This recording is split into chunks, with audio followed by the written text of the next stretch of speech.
ಕಾರ್ಮಿಕ ಇಲಾಖೆಯ ಕಚೇರಿ ಎದುರುಗಡೆ ಒಂದು ಕಾರ್ಮಿಕರ ರಥಕ್ಕೆ ಚಾಲನೆ ನೀಡಲಾಯಿತು. ಕಾರ್ಮಿಕರ ರಥಕ್ಕೆ ಮಂಡಳಿಯಿಂದ ಕಳಿಸಲಾಗಿರುವಂತಹ ಈ ರಥ ಏನಪ್ಪಾ ಅಂತಂದ್ರೆ ವಿಜಯಪುರ ಜಿಲ್ಲೆಯಲ್ಲಿ ಎಷ್ಟು ಜನ ನಿಜವಾದ ಕಾರ್ಮಿಕರಿದ್ದೀರಿ ಅವರೆಲ್ಲ ನೋಂದಣಿ ಮಾಡಿಕೊಂಡು ನಿಮಗೆ ಬರುವಂತಹ ಸವಲತ್ತುಗಳನ್ನು ಪಡೆದುಕೊಳ್ಳಬೇಕು ಮತ್ತು ಕಾರ್ಮಿಕರಲ್ಲದವರು ಕಾರ್ಡ್ಗಳನ್ನು ಮಾಡಿಸ್ಕೊಂಡಿದ್ದೀರಿ ಅವೆಲ್ಲ ರದ್ದುಪಡಿಸುವಂಥ ಕೆಲಸಗಳನ್ನು ಮಾಡ್ಕೋಬೇಕು ಮತ್ತು ನಿಮ್ಮ ಮೇಲೆ ಆಗುವಂಥ ಮೊಕದ್ದಮೆಗಳನ್ನು ಆಗ್ಲಾರ್ದಂಗೆ ನೋಡ್ಕೋಬೇಕು ಮತ್ತು ಪ್ರತಿಯೊಬ್ಬರು ಕೂಡ ಇದಕ್ಕೆ ಹೊಣೆಗಾರರಾಗ್ತೀರಿ.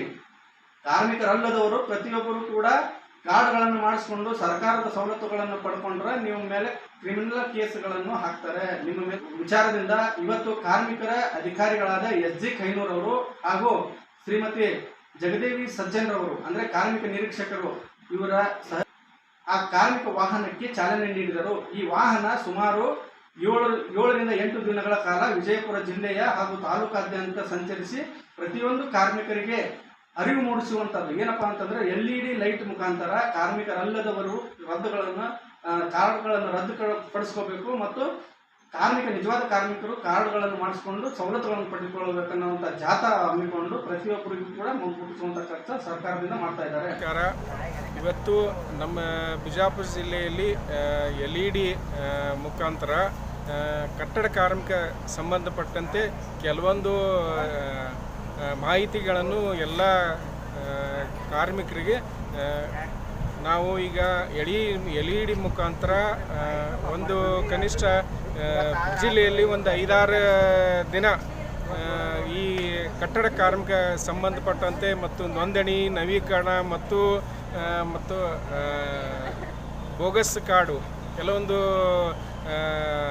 ಅನ್ಯ ಯಾರಿಂದ ಬೋಗಸ್ ಕಾರ್ಡ್ ಮಾಡ್ಕೊಂಡಿದ್ರೆ ಹೌದು ಅಂಥ ಕಾರ್ಡ್ಗಳನ್ನು ತಾವು ಈಗ ನಮ್ಮ ಕಚೇರಿಗೆ ಬಂದು ಕೊಟ್ಟರೆ ಅವುಗಳನ್ನು ನಾವು ಫ್ರೀಸ್ ಮಾಡಿ ತಮಗೆ ಯಾವುದೇ ಒಂದು ಮೊಕದ್ದಮೆಗೆ ಅಥವಾ FIR ಮಾಡಲಾರೆ ತಮ್ಮ ಕಾರ್ಡನ್ನು ರದ್ದುಪಡಿಸಿ ತಮಗೂ ಅನುಕೂಲ ಮಾಡಿಕೊಡ್ತದೆ ಮತ್ತು ಉಳಿದ ಆ್ಯಕ್ಚುಲಿ ಕಟ್ಟಡ ಕಾರ್ಮಿಕ ಕೆಲಸ ಮಾಡ್ತಿರ್ತಾರಲ್ಲ ಅವರು ಹೊಸದಾಗಿ ನೋಂದಣಿ ಸತ್ತಗೆ ಈಗ ಹೊಸ ಸಾಫ್ಟ್ವೇರು ನಮ್ಮ ಕಾರ್ಮಿಕ ಇಲಾಖೆಯಲ್ಲಿ ಬಂದಿದೆ, ಅದರಲ್ಲಿ ಅನುಕೂಲವಾಗುತ್ತದೆ. ಅದರಿಂದ ತಾವೆಲ್ಲರೂ ಕಟ್ಟಡ ಕೆಲಸ ಮಾಡ್ತಿದ್ರೆ ಅಂದರೆ ಕನಿಷ್ಠ ಒಂದು 90 ದಿನದ ಕಟ್ಟಡ ಕೆಲಸ ಮಾಡ್ತಿದ್ರೆ ತಾವು ಆನ್ಲೈನ್ ಮುಖಾಂತರ ಅರ್ಜಿ ಸಲ್ಲಿಸಿ ಆ ಕಾರ್ಡ್ ಪಡೆದುಕೊಳ್ಳಬೇಕಂತ ತಮ್ಮಲ್ಲಿ ವಿನಂತಿ ಕೋರಿಕೆ.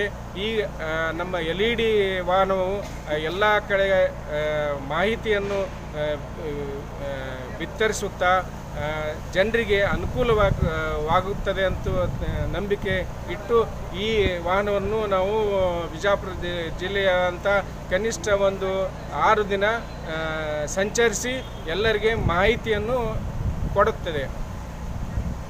ನಿರ್ಮಾಣ ಕಲ್ಯಾಣ ಮಂಡಳಿಯಿಂದ ನಾವು ಕಟ್ಟಡ ಕಾರ್ಮಿಕರಿಗಾಗಿ ಹಲವಾರು ಸೌಲಭ್ಯಗಳನ್ನು ಕೊಡ್ತಿರ್ತೀವಿ. ಆ ಹಲವಾರು ಸೌಲಭ್ಯಗಳನ್ನು ಪಡೆಯೋದಕ್ಕೋಸ್ಕರ ಜನರು ಕೆಲಸ ಮಾಡದೇ ಇರಲಿ ಅಂದರೆ ಇದು ಆ್ಯಕ್ಟೇ ಹೇಳೋ ಹಾಗೆ ಕಟ್ಟಡ ಮತ್ತು ಇತರೆ ನಿರ್ಮಾಣ ಕಾರ್ಮಿಕರಿಗಾಗಿ ಮಾತ್ರ ಈ ಆ್ಯಕ್ಟ್ ಇರೋದ್ರಿಂದ ಇಲ್ಲಿ ಕೆಲಸ ಮಾಡ್ತಕ್ಕಂಥವ್ರು ಮಾತ್ರ ಈ ಕಾರ್ಡನ್ನು ಮಾಡ್ಕೊಳ್ಬೇಕು.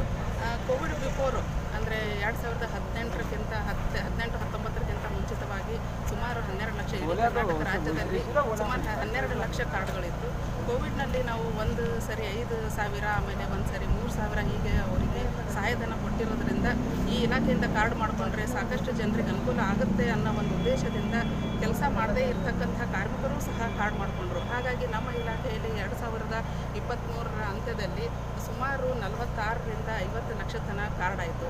ಹಾಗಾಗಿ ನಿಜವಾದ ಕಾರ್ಮಿಕರಿಗೆ ಸಿಗ್ತಕ್ಕಂಥ ಸೌಲಭ್ಯಗಳು ಕೆಲಸ ಮಾಡದೇ ಇರತಕ್ಕಂಥವ್ರಿಗೆ ಈ ಸೌಲಭ್ಯಗಳು ಸಿಗ್ತಾ ಇರೋದ್ರಿಂದ ಅದನ್ನು ನಾವು ಪರಿಶೀಲಿಸಿ ನೋಡಿದಾಗ ಸುಮಾರು 50% ಅಷ್ಟು ಕೆಲಸ ಮಾಡದೇ ಇರೋರು ಸಹ ಈ ಕಾರ್ಡ್ ಮಾಡ್ಕೊಂಡಿದ್ದಾರೆ ಅಂತ ತಿಳಿದಿರೋದ್ರಿಂದ ನಿಜವಾದ ಕಾರ್ಮಿಕರಿಗೆ ಮಾತ್ರ ಈ ಸೌಲಭ್ಯಗಳು ಸಿಗಬೇಕು.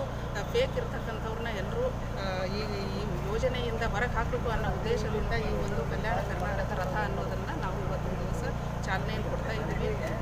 ಇದರ ಒಂದು ಉದ್ದೇಶ ಏನಂತಂದರೆ ಕೆಲಸ ಮಾಡದೇ ಇರೋರು ಅಂದರೆ ಅವರಿಗೆ ತಪ್ಪು ತಿಳುವಳಿಕೆಯಿಂದ ಕಾರ್ಮಿಕರು ಅಂದರೆ ಎಲ್ಲರೂ ಬರ್ತಾರೆ ಅನ್ನೋ ಒಂದು ತಪ್ಪು ತಿಳುವಳಿಕೆಯಿಂದ ಈ ಕಾರ್ಡ್ ಮಾಡ್ಕೊಂಡಿರೋದ್ರಿಂದ ಇದರಿಂದ ಕೆಲಸ ಮಾಡದೇ ಇರೋರು ಅವರು ಏನು ಕಾರ್ಡ್ ಮಾಡ್ಕೊಂಡಿದ್ದಾರೆ ಅದನ್ನು ತಂದು ನಮ್ಮ ಇಲಾಖೆಗೆ ಅಂದರೆ ಅದು ಕಾರ್ಮಿಕ ನಿರೀಕ್ಷಕರ ಕಚೇರಿ ಆಗಿರ್ಬೋದು, ಕಾರ್ಮಿಕ ಅಧಿಕಾರಿಗಳ ಕಚೇರಿ ಆಗಿರ್ಬೋದು, ಅಲ್ಲಿ ತಂದು ವಾಪಸ್ ಕೊಡಬೇಕು ಅಂತ ಒಂದು ಜನರಿಗೆ ಅರಿವು ಮೂಡಿಸೋದಕ್ಕೋಸ್ಕರ ಈ ಒಂದು ರಥಕ್ಕೆ ನಾವು ಇಂದು ಚಾಲನೆಯನ್ನು ಕೊಡ್ತೀವಿ. ಮೇಡಮ್, ಬಿಜಾಪುರ ನಗರ ಅಷ್ಟೇನಾ ತಾಲೂಕುಗಳು? ಎಲ್ಲ ತಾಲೂಕದಲ್ಲಿ ಒಂದು 6 ದಿವಸ, ಸುಮಾರು 6 ದಿವಸ ಪೂರ್ತಿ ಇಡೀ ಬಿಜಾಪುರ ಜಿಲ್ಲೆಯಲ್ಲೇ ಇದನ್ನು ಓಡಾಡಿಸ್ಬೇಕು ಅನ್ನೋ ಒಂದು ಉದ್ದೇಶ ಇದೆ.